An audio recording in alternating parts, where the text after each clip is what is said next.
Hello, আসসালামু আলাইকুম আমার প্রিয় আপু ভাইয়েরা সবাই কেমন আছেন?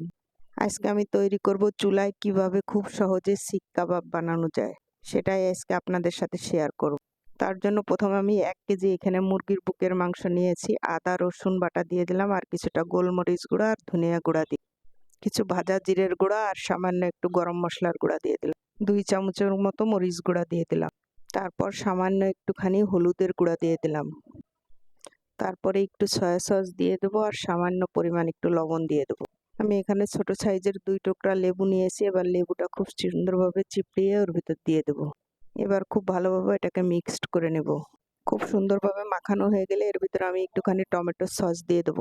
সসটা দেওয়ার পরে এটাকে আবার মাখিয়ে সাইডে রেখে এবার আমি ব্লেন্ডারে কিছুটা পরিমাণ টক দই নিয়ে নিলাম আর একটু পেঁয়াজ ব্রেস্তা নিয়েছি। এবার এটাকে খুব সুন্দর করে ব্লেন্ড করে এই পেস্টটা এবার আমি ওই চিকেনের ভিতর দিয়ে এটাকে সুন্দরভাবে মাখিয়ে নেব। তারপরে কিছুটা পরিমাণ মতো সরিষার তেল দিয়ে দেবো। সরিষার তেল দিয়ে আবার ওটাকে মাখিয়ে এবার এটাকে আমি একটা বক্সে করে ২-২.৫ ঘন্টার জন্য ফ্রিজে রেখে দেবো। বন্ধুরা এখানে কিছু আমি স্টিক নিয়েছি। এবার স্টিকগুলোকে আমি পানিতে ভিজিয়ে রাখবো। ২-২.৫ ঘন্টা পরে চলে আসলাম। এটাকে আবার আমি একটু সুন্দরভাবে মাখিয়ে এবার স্টিকে গেঁথে নেব। এক পিস করে সুন্দরভাবে স্টিকে গেঁথে এইভাবে আমি সবগুলা তৈরি করে নেব। বন্ধুরা খুবই সহজ এটা বানানো, একবার হলেও আপনারা ট্রাই করে দেখতে পারেন। এবার প্যানের ভিতর আমি সামান্য একটু তেল দিয়ে দিলাম। প্যানটা খুব ভালোভাবে গরম হয়েছে। এবার আমি একটা একটা করে স্টিক ওর ভিতরে দিয়ে দিলাম। যেহেতু এটা শিক কাবাব, শিক আর পাইলাম কোথায়, তাই আমি স্টিক দিয়েই এটা বানালাম। স্টিকের পরিবর্তে এখানে আমি আপনারা শিকও ব্যবহার করতে পারেন।